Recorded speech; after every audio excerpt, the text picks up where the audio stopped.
You are about to dive into the untold story of Kenya Cooperative Creameries, a dairy giant that's more than just milk. This is a tale of political intrigue and paid debts that threaten to topple the entire industry and the struggle for survival against the tide of privatization. Get ready for a rollercoaster ride through the history of Kenya Cooperative Creameries, KCC, where you'll discover shocking facts that will leave you questioning everything you thought you knew about Kenyan dairy. But before we continue, if you are into storytelling and eager to learn new things, then this channel is definitely for you. Make sure to like and subscribe for more captivating stories.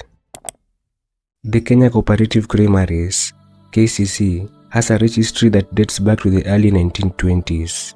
The origins trace back to a meeting called by a pioneer dairy settler, Lord Delamere, in Loration, Nairobi, 1924. This meeting brought together dairy farmers to discuss the establishment of a cooperative. The following year, KCC was born to facilitate the production, processing, and marketing of milk. It began operations with the establishment of the Naivasha Creamery. The Naivasha Creamery was a huge success, showing everyone that there was a need for a bigger, more central place to process milk. So, in 1931, KCC was born as a cooperative society, making it the first cooperative to be registered under the Cooperative Societies Ordinance. In 1962, a pivotal moment arrived for KCC. Davidson Kuguru, a representative of cooperative societies in the Nanyuki Falls, became one of the company's first African directors. Mr. Kuguru was encouraged by the late President of the Republic of Kenya, Jomo Kenyatta, to fight for leadership within KCC because the government had launched an ambitious artificial insemination program to improve the local livestock breeds and encourage African farmers to participate in the dairy industry. Mr. Kuguru was later elected chairman by the board of directors. Following independence, a report advocating for the nationalization of KCC was presented. However, the plans were ultimately shelved. This was due to the fact that many politicians had acquired the farms, dairy cows, and shares previously owned by the white settlers. They saw no need to nationalize a company they now controlled. Despite this, KCC continued to grow as more farmers embraced dairy farming. In 1979, KCC was riding high, but the momentum was abruptly halted in 1979 when President Moi ordered the company to distribute milk for free to primary schools. The government even promised a hefty 169 million Kenyan shillings to fund the project. KCC officials were overjoyed, envisioning a golden age of prosperity. But, as the saying goes, if it sounds too good to be true, it probably is. The government's payments started to diminish. The promise of a boom quickly faded. During the 1977-1998 financial year, the government set aside 600 million Kenyan shillings. But this was dropped so drastically at the dawn of multi-party politics that the project only received 20 million Kenyan shillings during the 1998-1999 financial year. The project was in free fall. KCC was drowning in debt, a staggering 1.6 billion Kenyan shillings in the red. Farmers, the lifeblood of the operations, went unpaid, and whispers of internal sabotage spread like wildfire.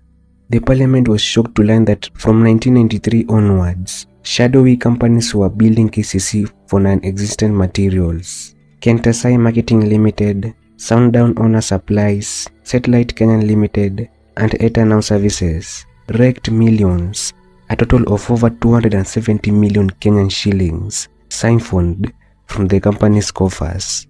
KCC faced severe mismanagement, which led to inefficiencies and financial losses.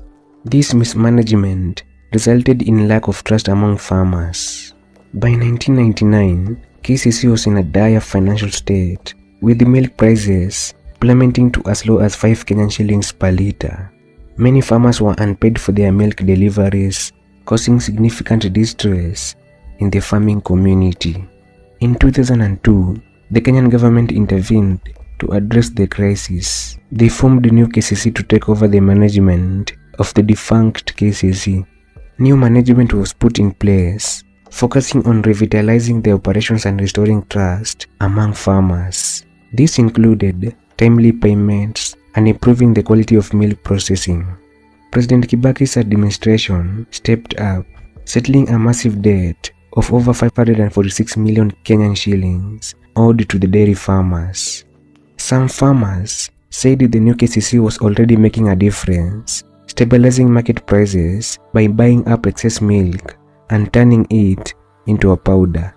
Both the NAC and Jubilee governments poured billions of shillings into KCC, hoping to revive the struggling dairy company. Jubilee government, in particular, invested heavily in modernizing equipment, replacing old machines with new ones to boost efficiency. KCC has also accumulated unpaid debts over the years. The unpaid debts have made it difficult for KCC to meet its financial obligations, affecting its ability to operate smoothly. For instance, the Kenyan Parliament directed the new KCC to consider halting milk deliveries to government agencies that have not paid their bills. This decision came after KCC raised concerns about significant unpaid debts, which negatively impacted their operations. The Trade Committee, chaired by Embakasi East MP, emphasized that KCC is a business and cannot be financially burdened by non-paying government entities. The Ministry of Defense and the Administrative Police Service were the largest debtors, owing 49.49 million Kenyan shillings and 32.8 million Kenyan shillings, respectively. Other notable debtors included State House, which owed 14.62 million Kenyan shillings, Kenyatta National Hospital, which owed 10.53 million Kenyan shillings, Presidency, which owed 6.79 million Kenyan shillings, Kenyatta National Hospital Private Wing, which owed 4.045 million Kenyan shillings, Moi Teaching and Referral Hospital, which owed 4.04 million Kenyan shillings, National Security Intelligence Service, which owed 4 million Kenyan shillings, Office of the First Lady, which owed 3.07 million Kenyan shillings, and finally, Nairobi Water and Sewerage Company, which owed 2.27 million Kenyan shillings. This situation highlighted the need for greater financial accountability within government agencies and emphasized the importance of supporting struggling businesses like the new KCC. The government's failure to pay its bills was not only hurting the new KCC but also the dairy and coffee farmers who relied on them for income. Privatization is another issue that the new KCC is facing. Recently, the Kenyan government proposed privatizing the new KCC, aiming to improve its financial performance and reduce reliance on state resources. Many farmers believed that privatization could lead to a loss of control of a vital cooperative that has been integral to their livelihoods. While the government argued that privatization will enhance efficiency, farmers pointed out that the new KCC is asset-rich and has potential for improvement without privatization. There were also worries that privatization could lead to higher prices for dairy products and reduce support for farmers. In December 2023, dairy farmers rallied against the proposed privatization, emphasizing that it's not in the best interest of the farming community. The government faced backlash, with farmers advocating for the preservation of the new KCC as a cooperative rather than a privatized entity. As of now, the Kenyan government has decided to exclude the new KCC from its privatization program. This decision was made official on March 29, 2019 and remains in effect. The privatization of the new KCC remains a contentious issue, with farmers firmly opposing any moves that would jeopardize their livelihoods. The government decision to keep the new KCC as a cooperative is a response to these concerns, but the situation continues to evolve as farmers remain vigilant and active in advocating for their rights. On October 22, 2024, the Kenyan government announced plans to clear all debts owed to dairy farmers by the new KCC, which indicates a commitment to support the cooperative structure. Despite the challenges of unpaid debts, privatization issues, the new KCC has shown resilience and continued to grow over the years. For example, in 2019, the new KCC launched Kenya's first 100% lactose-free milk, which is the Gold Crown lactose-free milk. The launch was marked at a colorful event held on 27th November 2019. Speaking at the launch, the new KCC expressed the company's pride after years of research and product testing to finally and successfully unveil a product. The company has also become one of the largest milk processors in Kenya, with a daily intake of approximately 350,000 kgs. The new KCC has positioned itself as a competitive player in the market by raising the price of raw milk to 43 shillings per liter, surpassing other major processors. New KCC's success also has a direct impact on the Kenyan economy. The milk industry, with the KCC as a key player, has the potential to generate about $9 million in revenue from exports. This demonstrates the vital role of KCC, which plays in supporting the rural economy and contributing to national development. KCC's journey illustrates the delicate balance between government involvement and the need for efficient management in the dairy sector.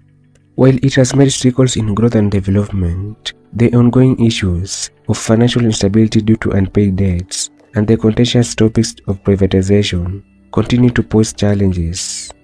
The future of the new KCC will depend on addressing these issues effectively to ensure it can continue to provide a stable and reliable source of income for farmers and a consistent supply of high-quality dairy products for consumers. Thanks for watching. I'll see you in the next video.